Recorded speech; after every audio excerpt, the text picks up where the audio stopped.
Hello students, welcome back to my channel education लो। तो आज हम करेंगे क्लास 11 फिजिक्स का टॉपिक, जो कि आपके फिजिक्स में भी है और आपके केमिस्ट्री में भी है, सिग्निफिकेंट फिगर्स और राउंडिंग ऑफ।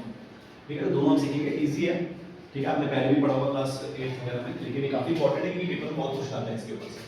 तो इसके कुछ रूल्स हैं, रूल्स के ऊपर सिग्निफिकेंट फिगर्स काम करता है। रूल क्या है कि अगर मान लो कोई भी नॉन जीरो डिजिट है तो हमेशा सिग्निफिकेंट होगा।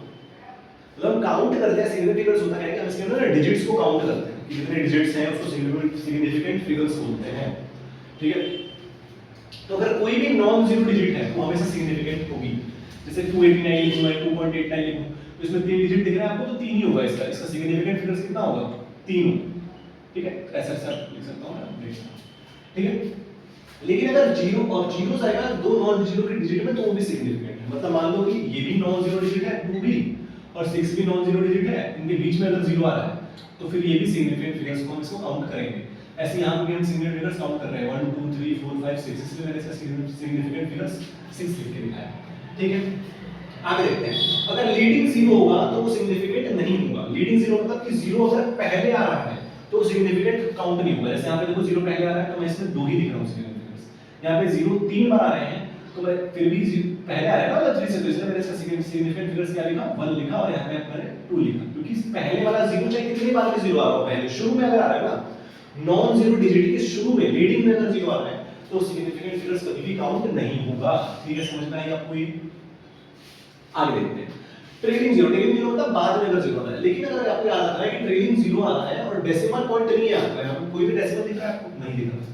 और बिना डेसिमल वाले डिजिट्स के अंदर अगर ट्रेलिंग जीरो बाद में आए तो आप उसको काउंट नहीं करेंगे।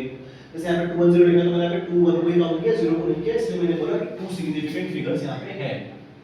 ठीक है, और यहाँ पे मैंने बोला 314 को काउंट करके कि यहाँ पे 3 सिग्निफिकेंट फिगर्स है, क्योंकि मैंने 0 को बाद में काउंट नहीं किया। लेकिन अगर मैं इसके बीच में पॉइंट लगा दूं, पॉइंट लगाने के बाद फिर आप सबको काउंट करते हो, समझ में आया?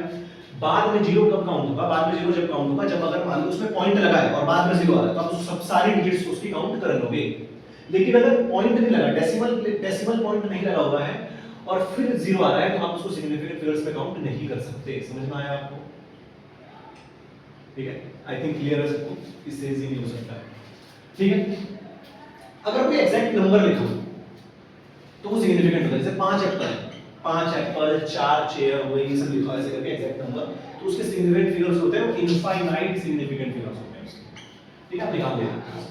ठीक है, और अगर कहीं भी आपको 10 की पावर दिख जाए, मतलब इन सब में अगर मैं 10 की पावर्स लगाते रहूं तो 10 की पावर काउंट ही नहीं होता नंबर सिग्निफिकेंट फिगर्स में। तो आपको बस इसको देख के बताना है कि हां 3 सिग्निफिकेंट फिगर्स इसमें आ गए।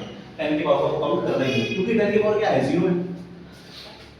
ठीक है, बस इतना याद रखना, 10 की पावर्स को आप कभी भी काउंट नहीं करोगे सिग्निफिकेंट फिगर्स में, ये याद रखेंगे बस।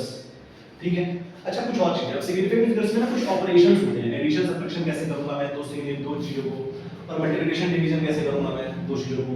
तो देखो, जब मैं दो नंबरों को ऐड या सब्ट्रैक्ट कर रहा हूं तो उस टाइम पे मुझे क्या देखना है कि किसकी डेसिमल प्लेस के बाद कम डिजिट आ रहा है। जैसे यहां पे डेसिमल प्लेस के बाद क्या आ रहा है? 1 डिजिट आ रहा है, तो जो मेरा आंसर आएगा ना वो हमेशा 1 डिजिट में ही आना चाहिए, उसके डेसिमल के बाद भी 1 डिजिट होना चाहिए। तो यहां पे मैं क्या देखता हूं? यहां पे मैं देखता हूं डेसिमल प्लेस। क्या देखता हूं मैं?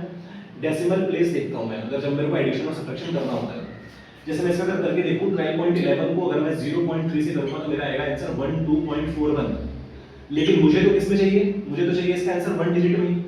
डेसिमल जो आंसर आएगा उसके डेसिमल पे भी 1 ही होना चाहिए, क्योंकि इसके सबसे कम में क्या आ रहा है? 1 ही आ रहा है, तो उसका भी 1 होना चाहिए। तो मैं क्या देखूंगा? यहां पे पूरा लिख देता हूं मैं, स्मॉल डेसिमल प्लेस लिख रहा हूं। ठीक है, ऐसे आप समझ सकते हैं कि छोटा वाला डेसिमल प्लेस हम देख रहे हैं, इसके अंदर सबसे कम डिजिट आ रहा है।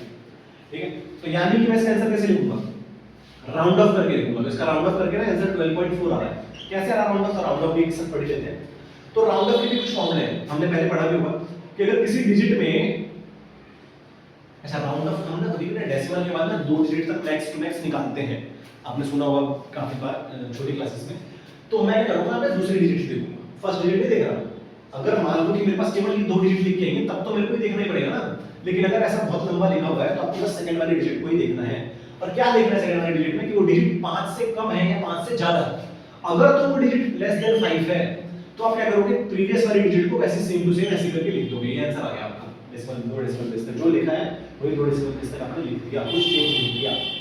ठीक है, लेकिन अगर वो 5 से ज्यादा हो गया, अगर वो डिजिट हमारी 5 से ज्यादा हो गई देखो, तो आप एक नंबर बढ़ा दोगे। 47 का अगला क्या होता है? 48 होता है। लेकिन आपको दो डेसिमल प्लेसेस तक ही है, चाहे इतना भी बढ़ाओ। और देखना भी सेकंड प्लेस वाले को ही है, ठीक है ना। अच्छा ये तो लेस देन 5 मोर देन 5 हो गया, लेकिन अगर इक्वल टू 5 ही वाला केस आ जाए तो क्या करेंगे? जैसे यहाँ पे देखो 5 लिखा हुआ है, यहाँ पे देखो 5 लिखा हुआ है, तो इस केस में आप क्या करोगे? तो अगर इक्वल टू 5 है तो उसमें भी ऑड या इवन देखते हैं। क्या देखते हैं? अगर इक्वल टू 5 है तो उसके जो पीछे वाली डिजिट है अगर वो इवन है तो आप सिंपल ऐसे करके आंसर लिख दोगे। अब यहाँ पे 2 डेसिमल प्लेस में लिख लेते हैं, हालांकि 2 डेसिमल प्लेस में नहीं लिखेंगे। अगर इक्वल टू 5 होता है तो उसको 2 डेसिमल प्लेस का आंसर नहीं लिखना है आपको सिंगल डेसिमल प्लेस के बाद बस एक डिजिट लिखनी है, वो भी कौन सी जो उसके पहले थी। लेकिन अगर ऑड में है तो आप जो डेसिमल प्लेस में पहले डिजिट थी ना 7th है, जैसे उससे एक बढ़ा दिया आपने 3.8 हो गया। क्लियर है? समझ में आ रहा है आपको? क्या बोला मैंने बोला कि अगर लेस देन 5 है तो लेस देन 5 है तो आपको क्या करना है? वो नंबर सेम लिख देना अप टू 2 डेसिमल प्लेसेस। अगर मोर देन 5 है तो क्या करना है? एक नंबर बढ़ा के लिख दो, जो भी आपको 2 डेसिमल प्लेसेस का नंबर था वहां पे, जैसे 2.47 था तो एक बढ़ेगा तो 2.48 हो गया। 47 का अगला क्या होता है नंबर? 48 होता है। इक्वल टू 5 का तो क्या करना है आपको? ऑड या इवन देखना है, वो भी उससे पहले वाले डिजिट। 5 है यहाँ पे 5 लिखा है, उससे एक पहले वाली डिजिट आप देखो कि अगर वो ऑड है तो क्या करनी है आपको?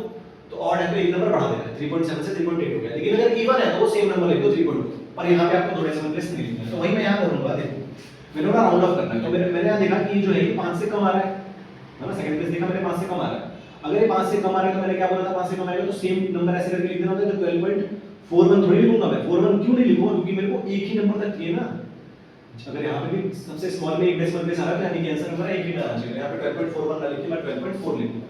पर अगर मुझे मल्टीप्लाई डिवाइड करना है तो मुझे क्या देखना पड़ता है? तो मुझे देखना पड़ता है स्मॉल वाला सिग्निफिकेंट फिगर्स। इसका सिग्निफिकेंट फिगर छोटा है, जिसका सिग्निफिकेंट फिगर्स हमारा छोटा होगा उसी को मैं लेके चलूंगा। समझ में आया? सिग्निफिकेंट फिगर्स यहाँ पे इसका छोटा दिख रहा है क्योंकि देखो इसका सिग्निफिकेंट फिगर्स निकालूंगा तो ये 2 है, उसका सिग्निफिकेंट फिगर्स निकालूंगा तो ये 3 है। ठीक है, रूल्स हम पढ़ चुके हैं, आप एक बार चेक करके देख लेंगे। अब मैं इसको मल्टीप्लाई करता हूं, तो अगर मैं इसको मल्टीप्लाई करूंगा तो एट मोस्ट मेरा आंसर 3.1 आता है। एग्जैक्ट पूरा आंसर मेरा 3.1 आएगा, इसलिए याद रखना। तो ये तो ऑलरेडी आ गया 2 सिग्निफिकेंट फिगर्स में, लेकिन अगर ये नहीं आता 2 सिग्निफिकेंट में 3 में आता तो फिर आप उसको राउंड ऑफ करके ऐसे 2 में ले आते। मतलब समझ में आया? एडिशन के लिए आपको क्या करना है कि जो भी छोटा डेसिमल प्लेस है, डेसिमल प्लेस के बाद जिसमें कम डिजिट आ रहे हैं उतनी ही डेसिमल प्लेस में आपका आंसर आना चाहिए। और मल्टीप्लिकेशन चाहे वो प्लस हो चाहे माइनस हो, अगर माइनस होता तो भी हम नहीं करते। ठीक है, जैसे अगर मुझे यहाँ पे 12 पॉइंट निकालना तो ऑलरेडी आता है ना। और मल्टीप्लिकेशन डिवीजन में क्या करना होता है कि जिसका सिग्निफिकेंट फिगर कम है उतने ही सिग्निफिकेंट फिगर से फिर आपका आंसर आना चाहिए। जैसे यहाँ पे 2 था सबसे कम तो 2 में ही आंसर आना चाहिए। यहाँ पे एक डिजिट थी तो आंसर में भी एक डिजिट ही आना चाहिए। समझ में आया? तो आई थिंक सिग्निफिकेंट फिगर्स आपका हो चुका है। मैंने अपने चैनल पे पहले बता दूं आपको, मैंने अपने चैनल पे डेसिमल कैसे निकालते हैं चैप्टर 1 में फिजिक्स में वो भी करा दिया है आपको। फिर मैंने ये भी बता दिया कि कैसे हम एप्लीकेशन क्या थी, होमोजेनिटी जो होता है ना डेसिमल प्लेसेस को जो हम चेक करते थे तो आप डेसिमल से ही कर सकते हो। फिर मैंने ये भी बताया कि हम कैसे फॉर्मूला डिराइव करते हैं, जो एप्लीकेशन ऑफ होमोजेनिटी प्रिंसिपल था आपका, वो भी मैंने अपने चैनल पे डाल रखा है। और मैंने इस चैप्टर का लास्ट टॉपिक जो आपका था सिग्निफिकेंट फिगर्स। तो आई थिंक इस चैप्टर में 3 मेन टॉपिक्स थे, तो मैंने तीनों मेन टॉपिक्स अपने चैनल पे करा दिए हैं। आप जाके देख सकते हो, सारी वीडियोस मेरे चैनल पे मिल जाएंगी आपको क्लास 11th की चैप्टर 1 की। ठीक है, तो चैनल को लाइक करें, सब्सक्राइब करें, बेल आइकन को दबाना ना भूलें। अगर आपको वीडियो अच्छी लगी हो तो प्लीज सब्सक्राइब करें चैनल को। ठीक है, तब तक के लिए मिलते हैं नेक्स्ट वीडियो में। ऐसे हम और चैप्टर्स की इंपॉर्टेंट चीजें पढ़ते रहेंगे। ठीक है, बाकी आपके भाई बहनों अगर आपके क्लास 9th क्लास 10th में उनके लिए भी काफ़ी डाल रखे हैं मैंने। ठीक है, क्लास 9th 10th की साइंस बहुत अच्छे से आपको शॉर्ट में मिल जाएगी। क्लास 12th के भी टॉपिक्स फिजिक्स के, केमिस्ट्री के काफ़ी अच्छे मिल जाएंगे आपको, और शॉर्ट में अच्छे से समझ में आ जाएगा। ठीक है, बाकी आप इसको एक दो बार देखोगे आपको बहुत अच्छे से समझ में आ जाएगा सिग्निफिकेंट फिगर्स। ठीक है, तो मिलते हैं अगले वीडियो में। तब तक के लिए चैनल को लाइक करें, सब्सक्राइब करें, बेल आइकन दबाना ना भूलें। जय हिंद।